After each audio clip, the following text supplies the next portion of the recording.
As I've mentioned this morning, we are going to do a little bit of meditation.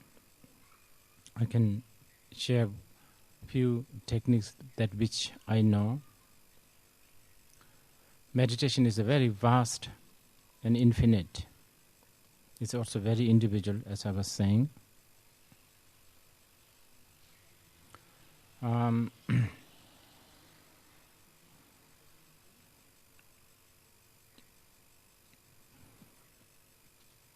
In a way, you see, as Śāntideva said, the whole purpose, the whole point of the mind training is to understand what he calls it secret of mind should be unlocked. This is how he kind of phrased it. Basically, the truth of the mind need to be actualized. Because mind is the source of everything. Mind is the creator. Mind is the experiencer. Mind is the manifester.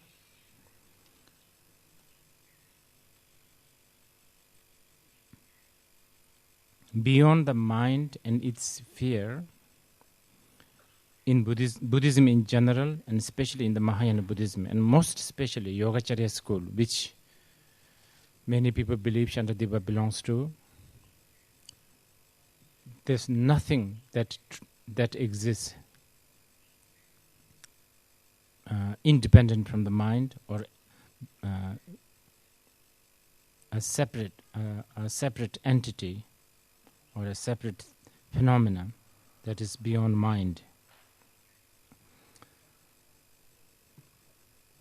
And mind is also, as we talked yesterday in the Vipassana, mind is a very big component of the phenomena called self. A lot of the time, when we identify the self, we are referring to the mind. Because if you don't have the mind, then we are just like a pebble, a stone, a log of a tree or something, a dust, nothing.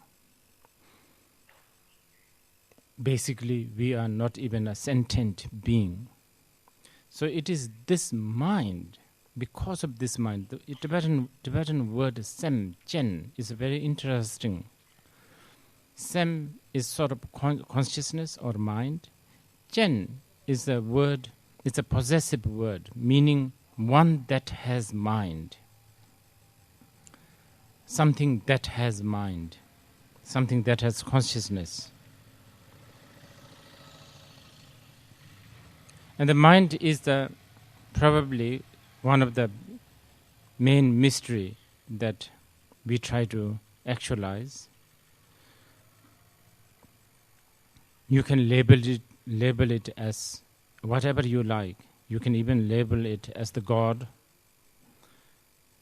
You can label it as brain. You can label it as just an energy. But whatever it is, there is a flow of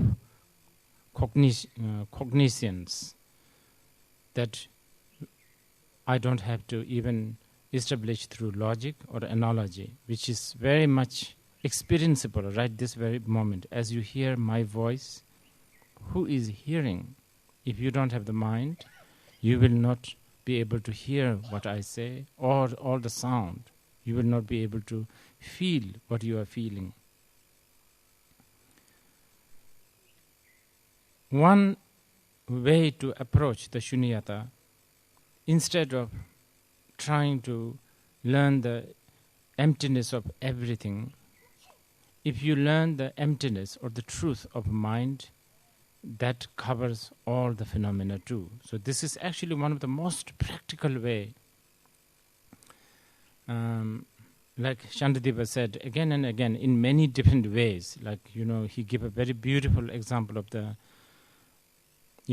shoe and needing to make, if you need to make the whole earth gentle and soft, what point is there to you can't even get that much leather.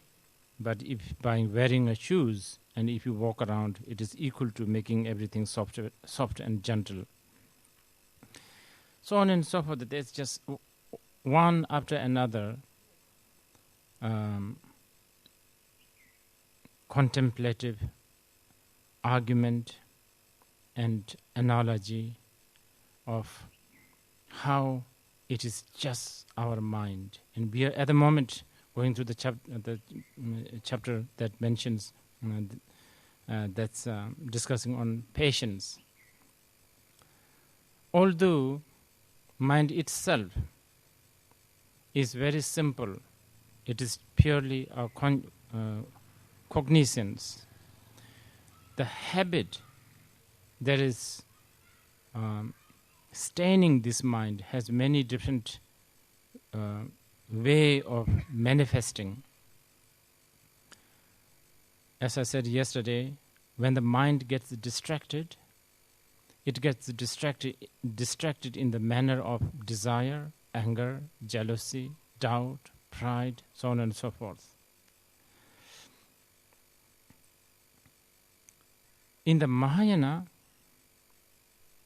and also Charvak, I would say Theravada, mind and the body have a very special link, really strong link, like a container and contents. They have a very strong relationship. But these two vehicles may not assert that mind and the body is the same thing. They are not same. So it is because of this reason, all the issues that we have been discussing, the reincarnation and karma also cannot be avoided.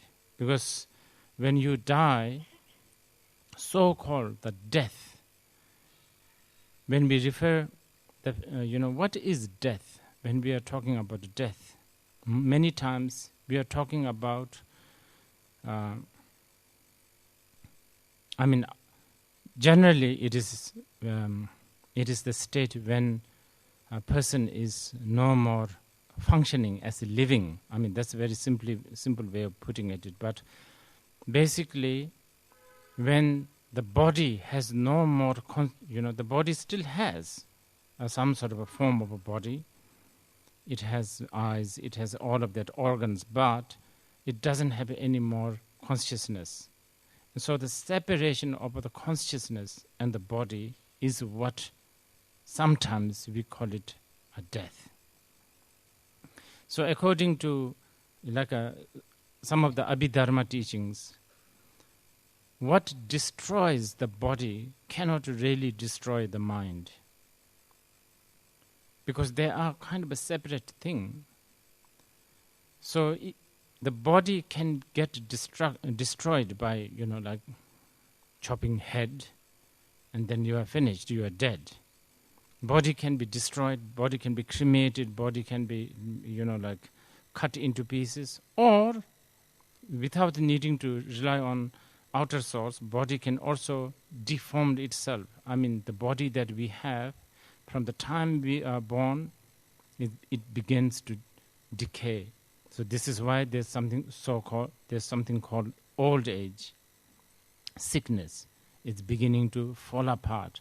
The elements are not talking to each other as it used to be. So this is what we call old age. And finally, when the elements and dhatus, we call it, I'm sure many of the Indian listeners are quite familiar with these words, like basically elements. When the elements do not function or do not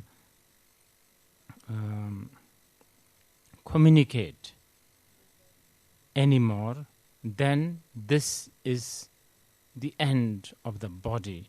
But mind still continues. This is the argument. Of course, if you are not believing in reincarnation, then that is the end of the mind. I'm not, what do you call it? This is something that you have to use your own, logic, your own analysis, especially if you are a student of the Buddhist philosophy, you have to really remember, to establish the Buddhist philosophy, you have to really establish a view that is free from two kind of extreme, which is nihilism and eternalism. If the path is stained by one of these fault, then this is not a right path. This path will only disappoint you. That is also what is called madhyamika. And actually all the Buddha's teaching never falls to any of these two extremes. The path has to be free from one of these, both of this. It cannot, it should not. If it has the fault of one of these two extremes, we can argue and we can analyze, but it cannot be a peaceful or non-extreme path.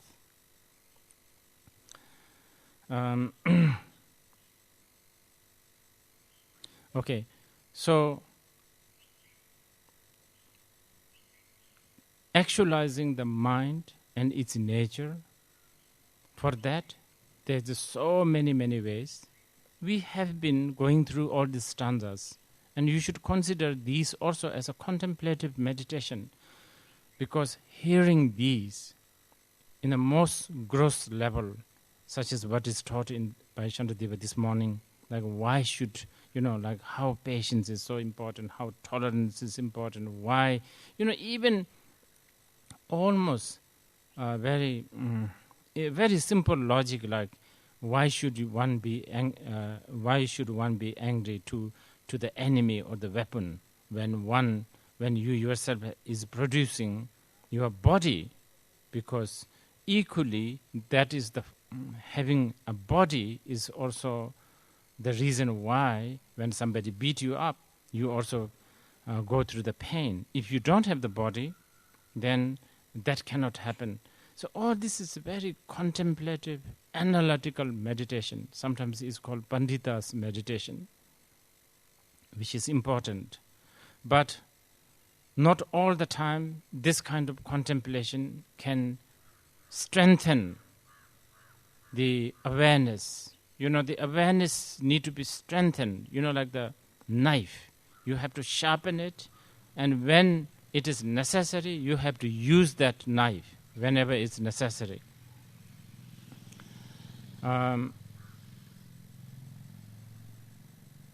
So, to be able to use this wisdom sword when the cause and condition arise, at times, and I would say majority of the time, the masters of the past have encouraged us to spend time not on analytical meditation, not on things like hearing and contemplation. Eventually, one should meditate. And then again, as I said, meditation is a very, very, very big subject. We have meditation such as basic meditation such as shamatha, all the way to the vipassana, and vipassana also comes in so many forms, until the point where you have nothing to meditate upon. In fact, meditation itself you need to transcend. But all this at the moment, probably intellectually you can kind of vaguely make a sense, but meditation is something that you have to sort of experience it through the practice. You cannot really talk about meditation too much. You can, but it would help if you also do the meditation. When it comes to the meditation, many of this technique is simple. Basically, the aim is to see the mind, to realize the mind, to tame the mind, to train the mind. But to train and tame and see and actualize the mind, you have to actually see face to face the mind. And that happens when you apply methods such as confinement. I call it confinement, but basically methods such as sitting. And so this is why I know we have just had lunch, and this is sort of midday and probably not the most freshest of the time, but also this is not the best. This is also not a good excuse to not to do it. Let us begin sitting and just sitting, nothing else. We will do few methods. So let us we are just doing the sitting. And I'm not asking you to think of something. I'm not asking you to concentrate on anything. We begin with simply sitting.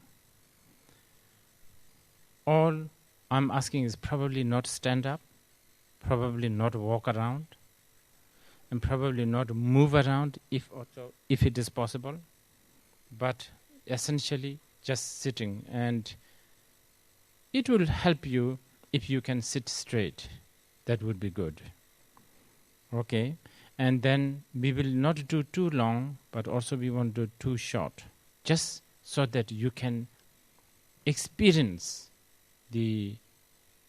when you sit, you have no choice but face to face the sort of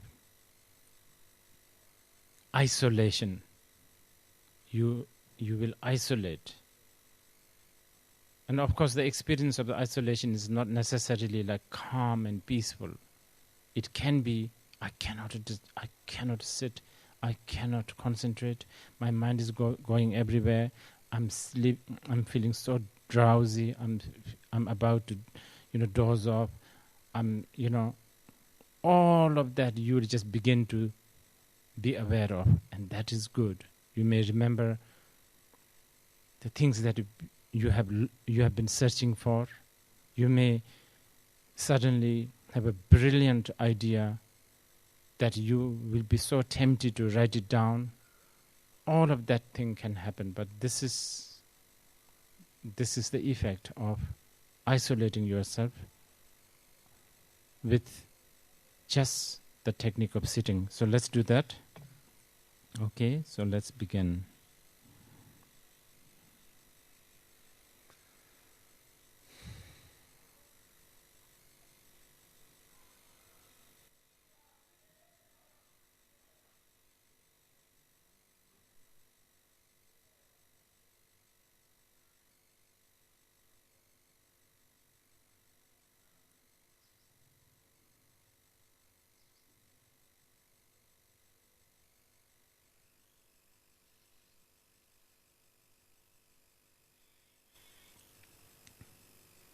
Just few minutes rest, and we will do one more.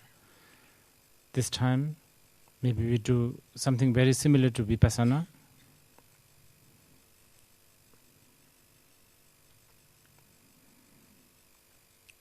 Buddha have said in some of the sutras, sitting like this is far more powerful than 100,000 mantras, dharanis.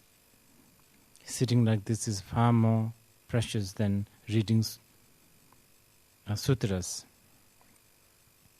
and performing rituals. Because what it does is it really makes you face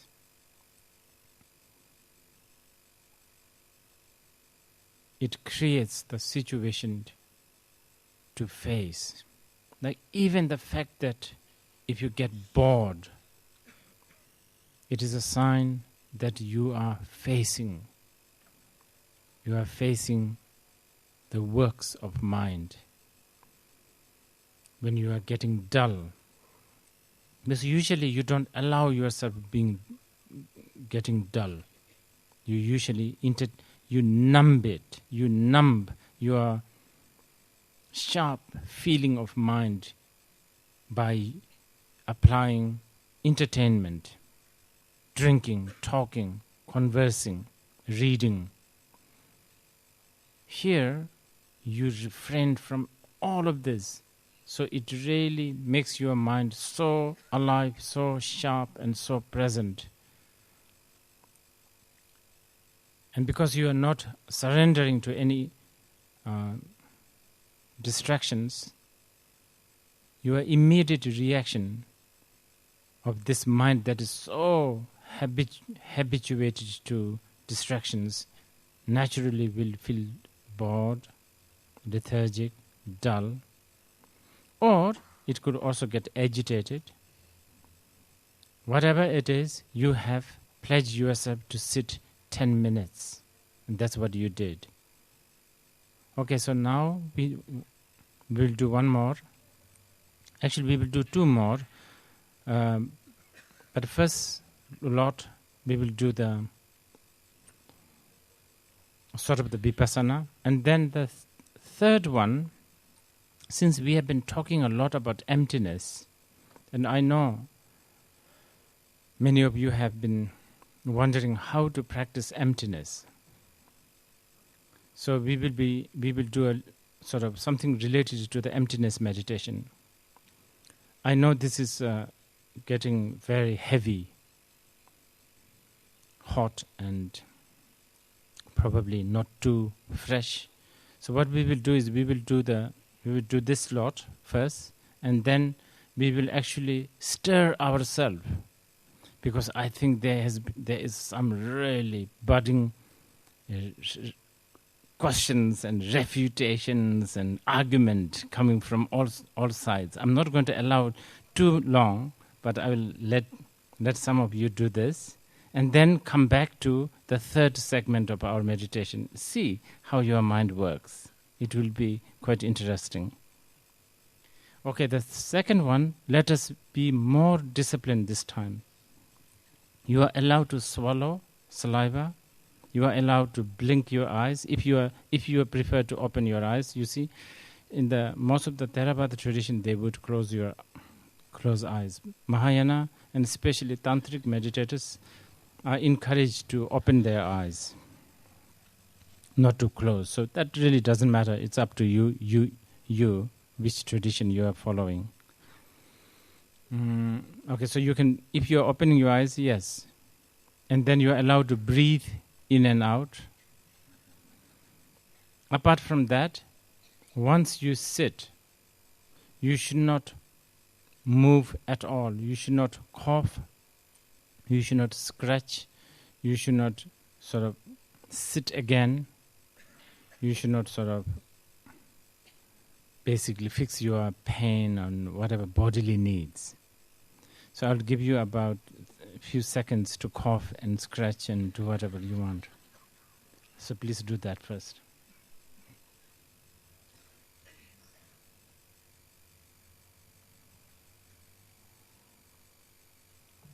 Okay. Oh, actually, here, in this one, you are watching. There are so many methods, but let's choose the feeling this time.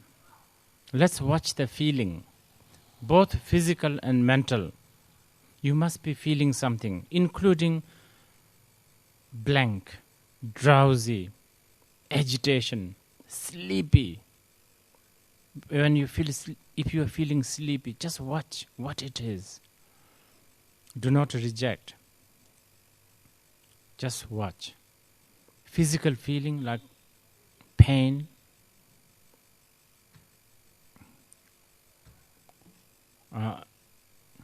sensation, bodily sensation,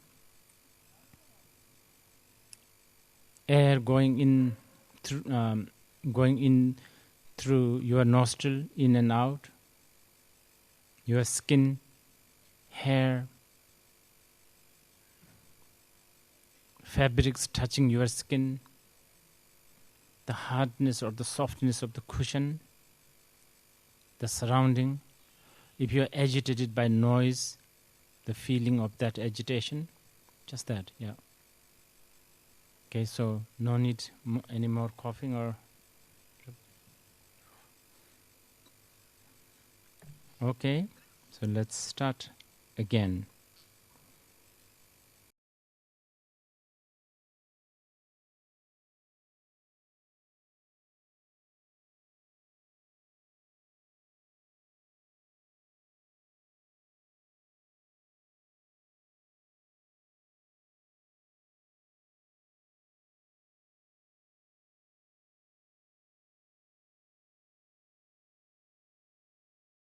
Okay, let's do the last segment of the...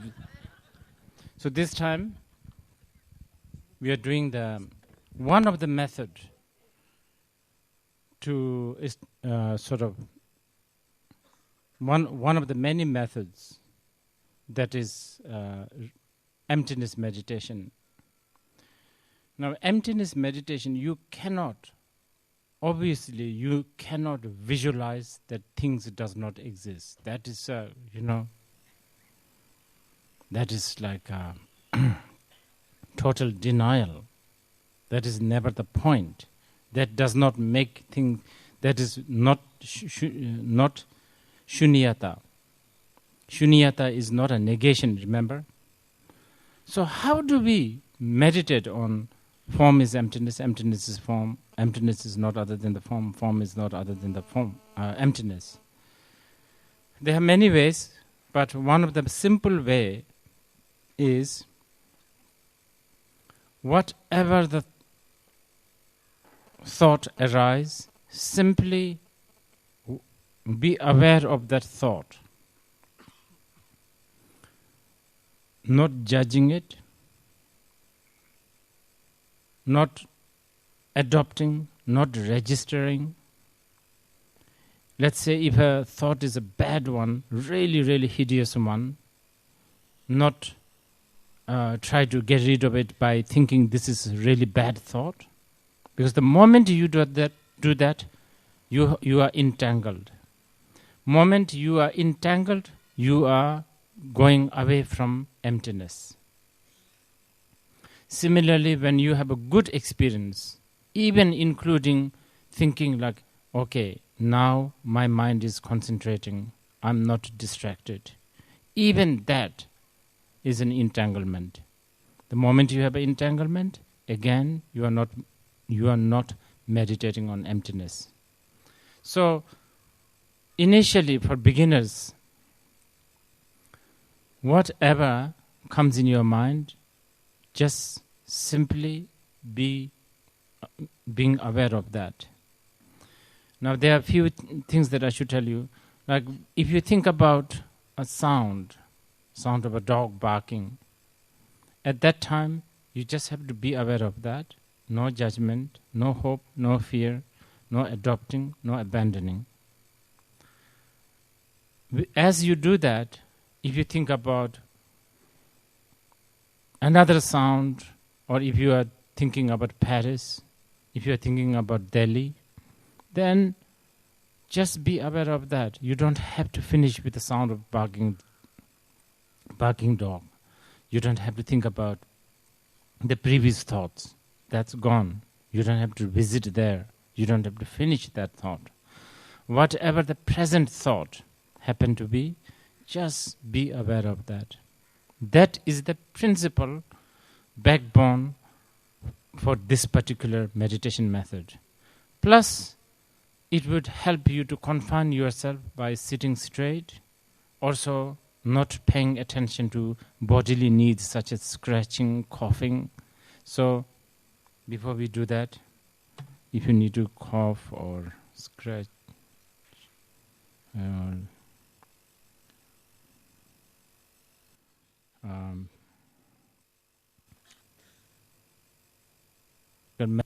to practice.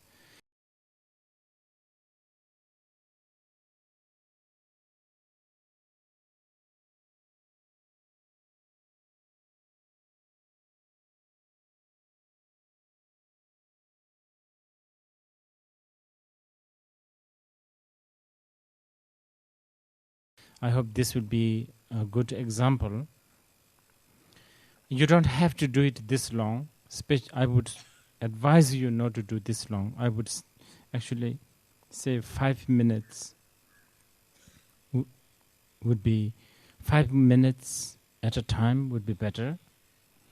Instead of doing long, I would suggest you to do many times, short but many times.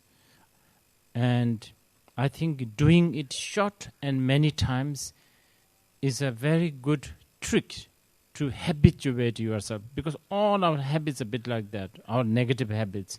We collect them very, very short, and then we do it many times, and then that's how we get habituated. For instance, if you can't watch a movie, even though if you like watching movie, if you watch right at the beginning, if you watch like hours and hours and hours, you will get fed up with the movie, drinks, whatever.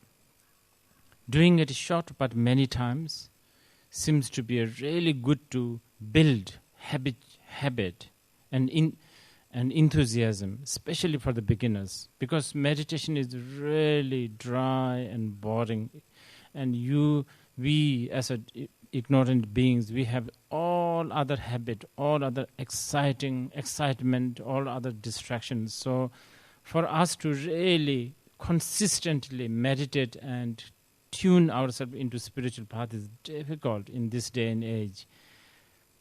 So I advise for those who are new, those who are not seasoned practitioner, habituate yourself and build that habituation through doing it short but many, many times. Consistency is very, very important.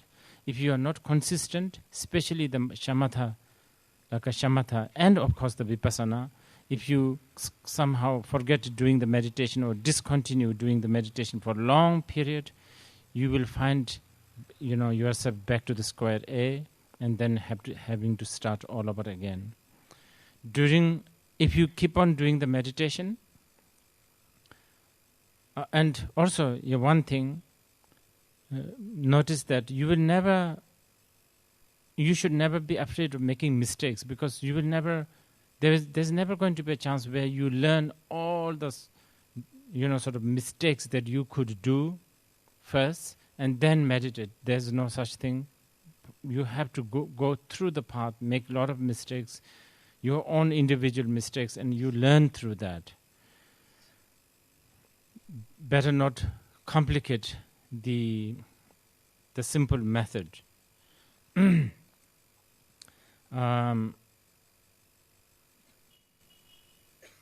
If you keep on doing this again and again, consistently, what will happen is, as you can tell yourself, okay, a thought comes. Instead of surrendering to the thought,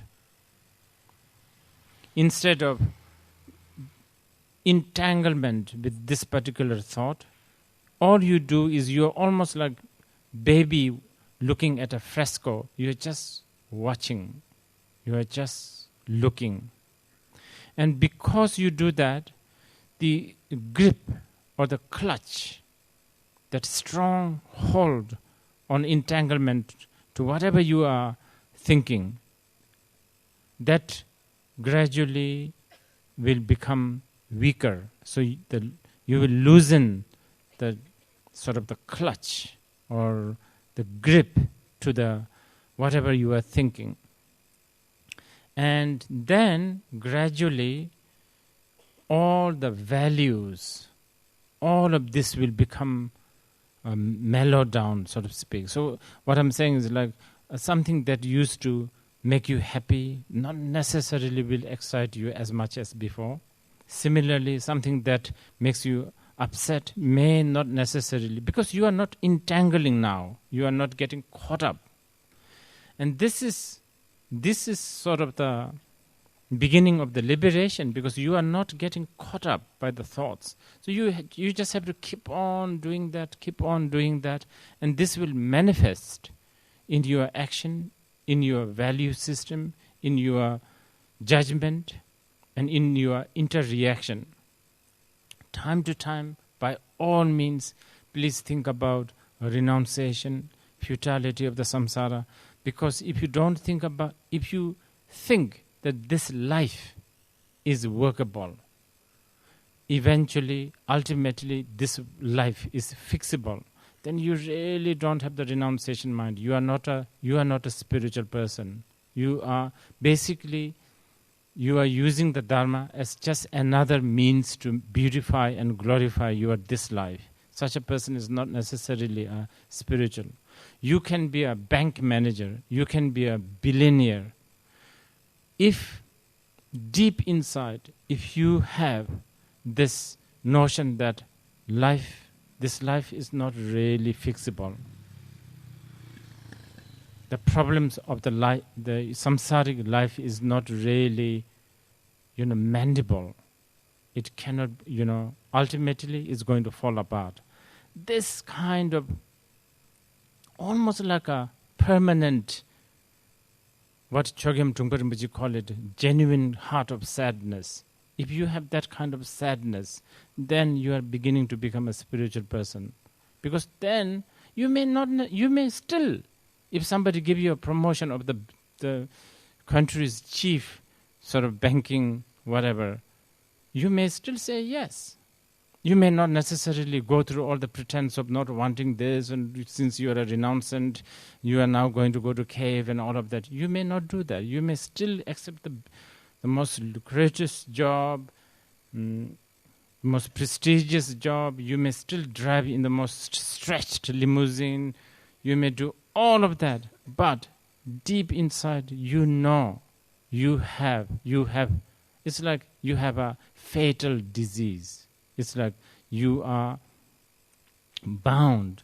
Things are bound to fall apart. This is a key to become a spiritual person.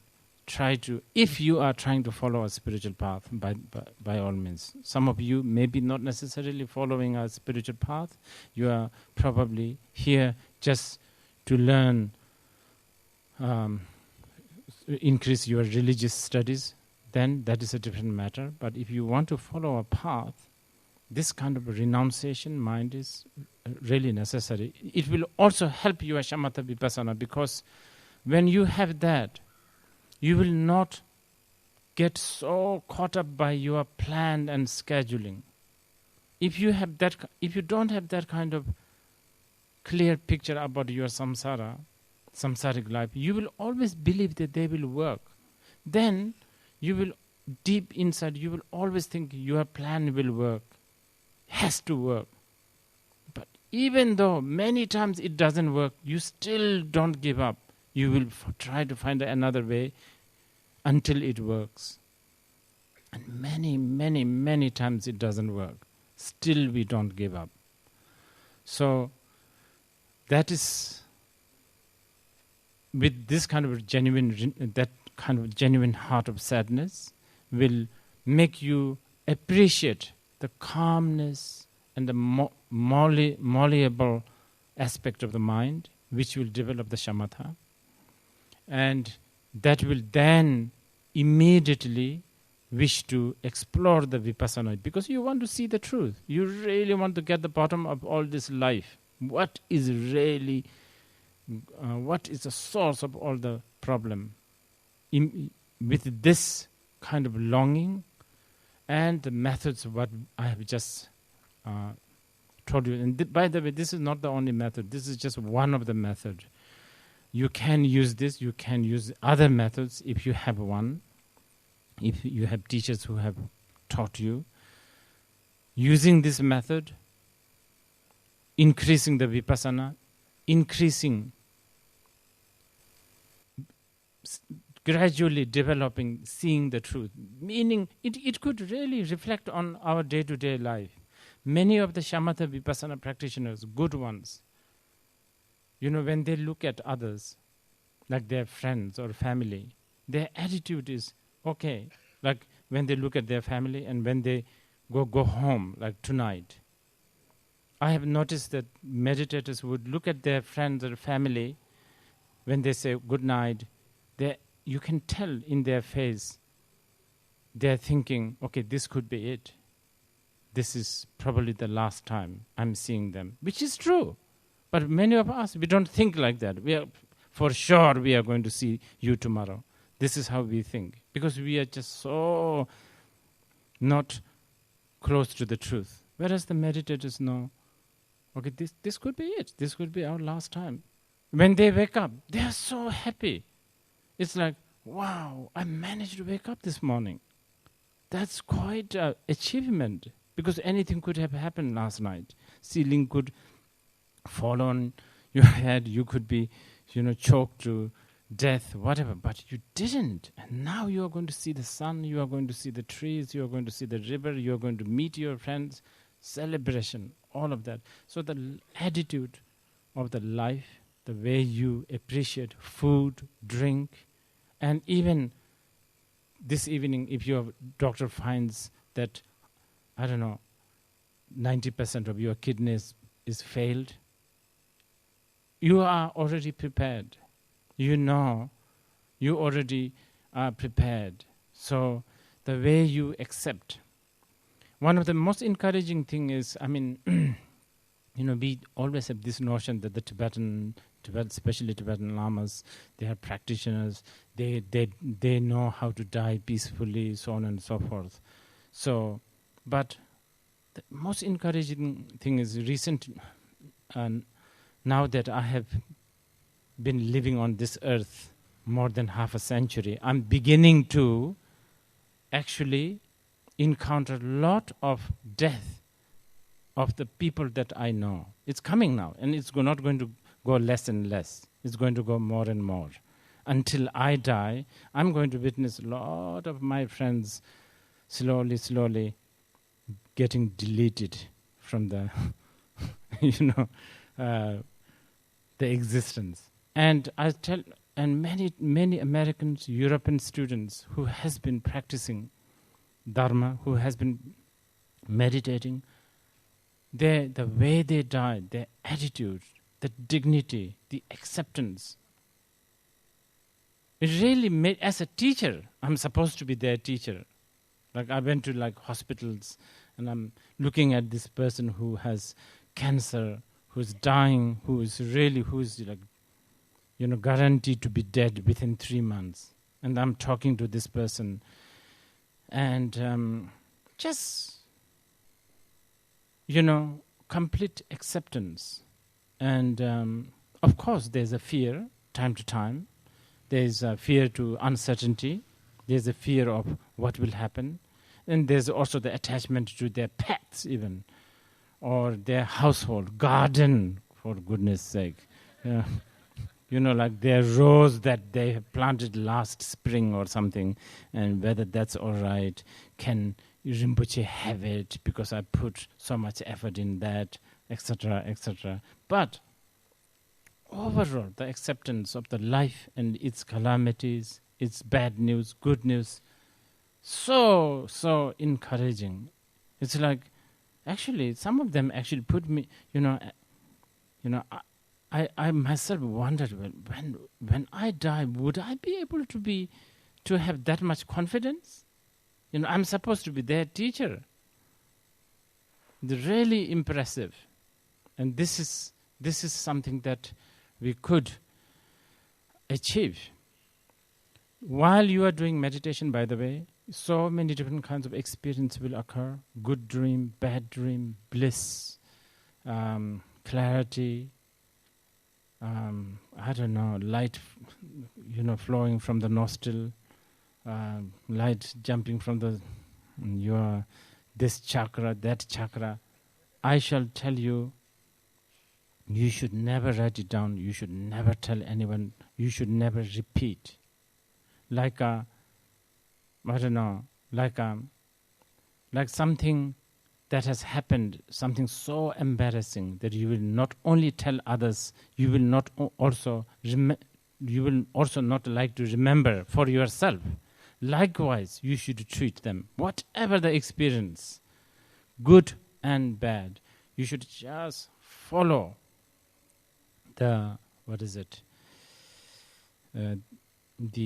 because relatively speaking, meditation path is kind of long-winded. Relatively speaking, if you compare to years and years and lifetime after lifetime of being a samsaric is not that long, but in our small mind, sometimes we feel it's just so endless. So don't lose your heart. Now, I was hoping to finish the 6th chapter, but probably we can't do it this time. So we will now do the refuge and the Bodhisattva ceremony. But before that, there is a very interesting question. Again, can I take the Bodhisattva vow, though I do not believe in reincarnation?